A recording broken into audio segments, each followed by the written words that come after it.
Yung mga anak na hindi marunong tumanaw sa magulang, kahit anong marating nito, hindi magiging makabuluhan. Kahit sinasabi natin na di naman obligasyon ng mga anak ang magulang, yes!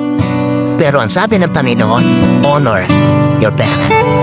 At kasama dun sa pag-honor na yon, yung merong kang kayang gawin para sa kanila, ginagawa mo. Sa mga anak na naririto, kahit magkapamilya kayo, huwag niyong titingnan na ang dapat ninyong bigyang focus yung sariling pamilya na lang. Hanggat nabubuhay ang mga magulang ninyo, iparamdam ninyo na kaya ninyo silang i-honor in all aspect ng buhay. Huwag kayong iiyak sa kanilang libing dahil marami kayong regrets. No, that is hypocrisy. Wala kayong kwentang anak kung iiyak lang kayo sa kanilang lamay. Pero nung nabubuhay, hindi mo ginawa yan dapat mong gawin para sa kanila.